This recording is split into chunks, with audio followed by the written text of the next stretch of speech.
Welcome to Columbia Catholic Ministry. Now, here's your weekly update from Father Dan O'Reilly. When we profess the creed and say, "I believe in God," that was a statement taken for granted for many centuries. Nowadays, when you say, "I believe in God," there's many people who look to you as if you're a little strange, that how could a rational person believe in an almighty creator? Well, this question has been tossed about for centuries.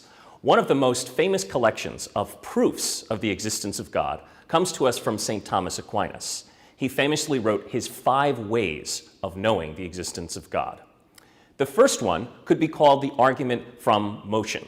Something that is moved has to be moved by something else. So God is the prime mover and the starter of all things. Now that proof might sound simplistic, but there's actually proofs in the area of physics which say that a universe which is expanding as ours is has to have had a beginning. That as long as any universal system is expanding, it must have had a starting point. So Thomas Aquinas' proof from motion is actually confirmed by modern physics. The second argument is an argument from causality, that if something is caused, it has to have been caused by something else. And you can't have an endless stream of causes unless you have a beginning. So there had to have been a first cause. That cause, Thomas Aquinas says, is God. Now, some people, again, try to deny that the universe has a beginning. Some people argue that the universe is eternal, so that no beginning, no end. Well, again, modern physics has come up with a number of arguments which help us to understand that it does not appear that the universe is eternal. For one thing, if the universe was eternal, in any system which is ongoing for a long period of time, something called entropy exists. Things begin to break down, things slow down, and more chaos ensues. Our universe does not appear to be showing signs of entropy. So most people say that yes, that is evidence that the universe did have a beginning and that that first cause continues to cause all of the things and systems that we have in the universe.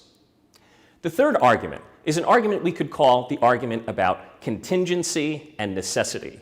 St. Thomas says that if all things were contingent, anything that exists, at some point, everything would cease to exist, and the universe would no longer be. So St. Thomas argues that there has to be at least one being whose existence is necessary to hold all things in existence, and that necessary being is God.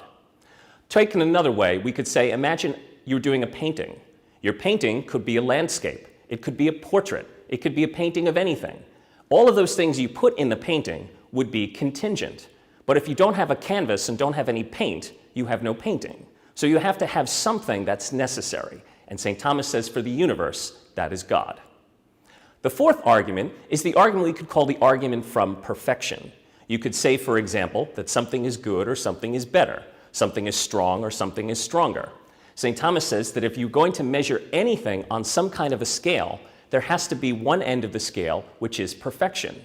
And St. Thomas says that is God. Some people might not be convinced of that sort of way of thinking in this day and age, but it's certainly a way of saying that if there is justice, truth, and beauty in the world, the ultimate is always going to be Almighty God.